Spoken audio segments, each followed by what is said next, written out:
Bonjour les amis, bienvenue dans cette nouvelle vidéo. Aujourd'hui on part dans une petite exploration, une petite aventure dont j'ai pas l'habitude, mais je me dis que c'est quand même intéressant. On va visiter un château abandonné, complètement abandonné, en Écosse. Vous savez que je suis un grand amoureux de l'Écosse, c'est mon 9e voyage ici. Depuis toujours j'ai rêvé d'y voir de la neige, et bah comme tu peux le voir, je suis comblé aujourd'hui dans mes recherches pour trouver des endroits à visiter assez insolites en Écosse, parce que quand même au bout de 9 voyages j'ai un petit peu l'habitude. Et bien je suis tombé sur ce château abandonné, vraiment abandonné au milieu de la forêt, un endroit mystérieux, hanté. Alors on va voir tout ça. Moi je suis pas très paranormal etc, mais de rien que savoir un petit peu l'histoire de ce château et le fait que je vienne en plein hiver etc, et bien ça promet des petites aventures.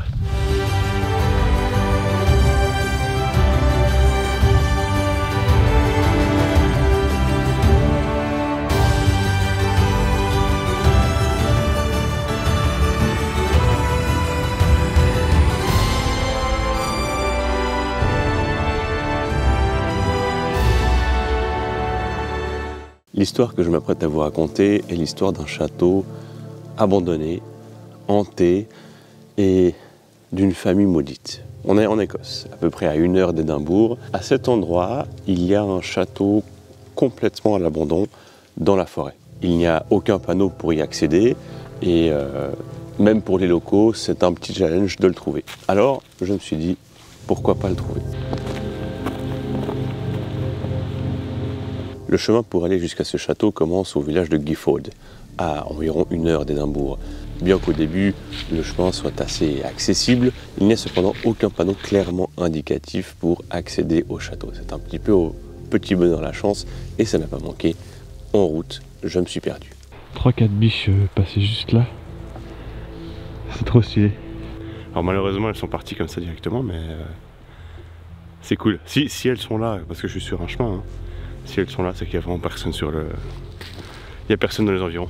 Ce château est d'autant plus particulier qu'il aurait été construit par un sorcier et nécromancien au XIIIe siècle. Certains chroniqueurs de cette époque racontent même que ce nécromancien et sorcier aurait fait un pacte avec le diable pour élever une armée de gobelins qui aurait construit toute la partie souterraine de ce château.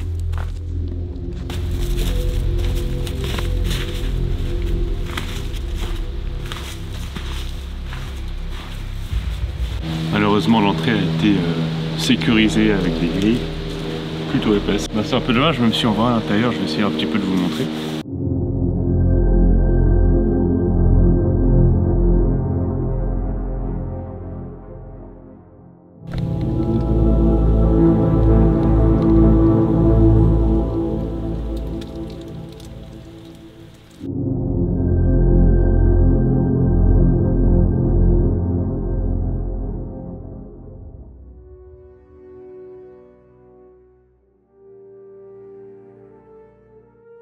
Alors, quel est le degré de vérité de ces histoires-là? Je ne suis pas expert en paranormal et ce n'est pas le but de cette vidéo. Le but de cette vidéo est de vous montrer un endroit assez insolite en Écosse, loin des sentiers battus, que même les locaux ont de la peine à trouver.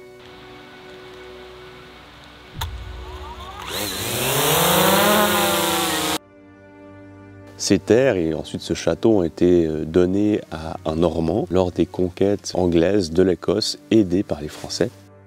Puis par la suite, il y a eu plein de changements, d'abandon, de destruction même par les Écossais quand il y a eu les révoltes de l'Écosse face à l'Angleterre. En bref, ce qu'il faut comprendre, c'est que ça a valdingué un peu partout, de famille en famille, parce que c'est comme ça en Écosse. L'histoire de l'Écosse est faite de fer, de sang et de larmes. Mais alors, toutes ces histoires de nécromanciens, de sorciers, de gobelins, est-ce que c'est hanté, pas hanté? Comment est-ce que ça tient et est-ce qu'on a un petit peu quelque chose en plus? Eh bien oui, il y a une légende qui s'appelle la légende de la poire de Coldstone. Cette légende raconte que lorsque la fille de Hugo de Gifford, le nécromancien, fille qui s'appelait Margaret, a voulu se marier, eh bien Hugo a donné à la famille de Brown, la famille du mari de Margaret, une poire dans une boîte en argent.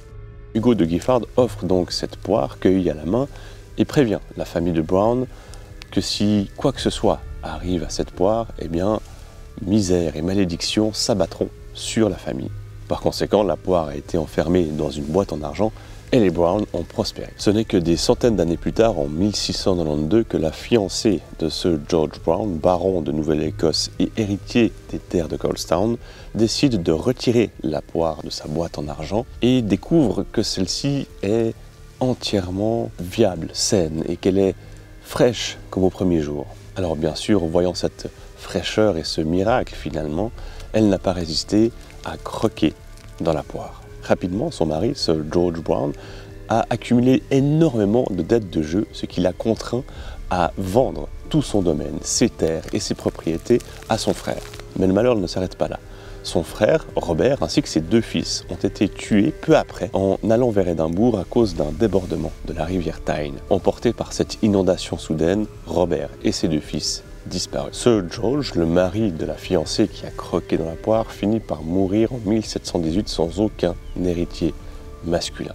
Il est raconté que la poire, après avoir été croquée, est devenue aussi dure que la roche et qu'elle est encore en possession de la famille de Coulstown.